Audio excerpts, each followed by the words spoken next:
عليكم ورحمة الله. الحمد لله رب العالمين والصلاة والسلام على سيد الأنبياء والمرسلين وعلى آله وأصحابه ومن تبعهم أجمعين. أعوذ بالله من الرجيم. بسم الله الرحمن الرحيم. ولا يجرمنكم شنآن قوم على ألا تعدلوا اعدلوا هو أقرب للتقوى. صدق الله العظيم. নির্বাচনী ঐক্যজোটের পক্ষ থেকে বাংলাদেশ খেলাফতের মনোনীত প্রার্থী মাওলানা নাসির উদ্দিন মুনিরের নির্বাচনী জনসভায় উপস্থিত সংগ্রামী সভাপতি, হাটহাজারী থানা বাংলাদেশ জামায়াতে ইসলামীর সম্মানিত আমির, উপস্থিত 11 দলীয় নির্বাচনী ঐক্যের অন্যতম কেন্দ্রীয় দায়িত্বশীল কেন্দ্রীয় নেতা, উপস্থিত বাংলাদেশ জামায়াতে ইসলামী, বাংলাদেশ খেলাফত মজলিস সহ 11 দলীয় নির্বাচনী ঐক্যের অন্যান্য কেন্দ্রীয়, জেলা ও স্থানীয় নেতৃবৃন্দ, সর্বস্তরের নেতাকর্মী ও আমার সংগ্রামী হাটহাজারী বায়েজিদ এলাকাবাসী, আমি সর্বপ্রথম 11 দলীয় নির্বাচনী ঐক্যজোটের পক্ষ থেকে বাংলাদেশের ঐতিহ্যবাহী হাটহাজারীর এলাকাবাসীকে আন্তরিক শুভেচ্ছা এবং অভিনন্দন জ্ঞাপন করছি যে আজকে আপনারা ঐক্যবদ্ধ হয়েছেন, হাতে হাত রেখেছেন এবং বাংলাদেশের টেকনাফ থেকে তেঁতুলিয়ায় জুলাই বিপ্লবের স্পিরিটকে ধারণ করে বাংলাদেশে পরিবর্তনের রাজনীতির যে এক গণজোয়ার সৃষ্টি হয়েছে, সেই গণজোয়ারে আপনারাও সামিল হয়েছেন।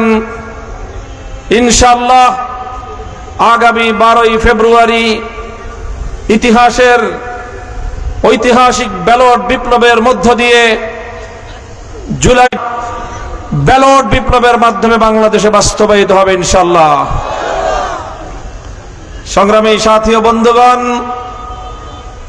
11 দলীয় নির্বাচনী ঐক্য জোট গঠিত হয়েছে কোন ব্যক্তি, নেতা, দল অথবা জোটের ভাগ্য গড়ার জন্য নয়, বরং আমরা 11টি দল হাতে হাত রেখেছি বাংলাদেশের 18 কোটি মানুষের অধিকার আদায় করার জন্য।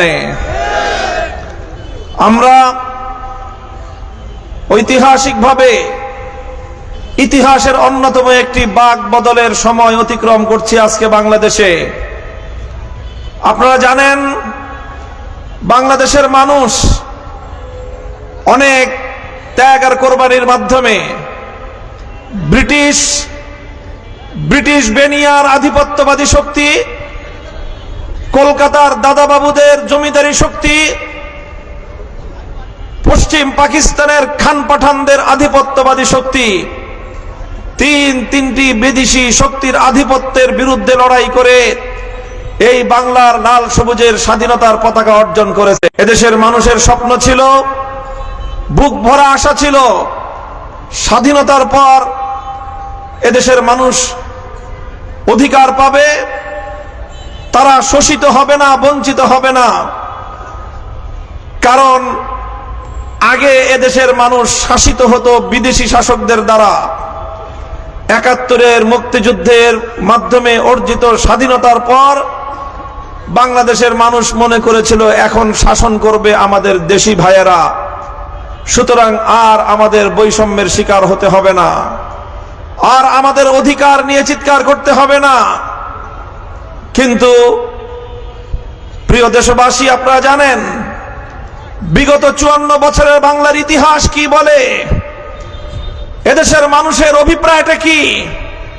এদেশের মানুষ এখন মনে করে মুক্তিযুদ্ধের স্বাধীনতার পর থেকে 54 বছরের বাংলাদেশের ইতিহাসে শাসকের পরিবর্তন হয়েছে, শাসকের জাত পরিবর্তন হয়েছে, শাসকের গায়ের রং পরিবর্তন হয়েছে, শাসকের বংশ পরিচয় পরিবর্তন হয়েছে, শাসকের জাতের পরিবর্তন হয়েছে, শোষণের ধরনের কোনো পরিবর্তন হয় নাই।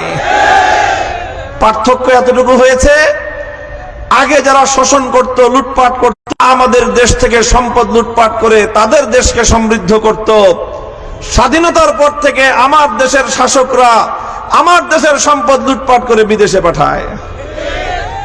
আমরা দেখি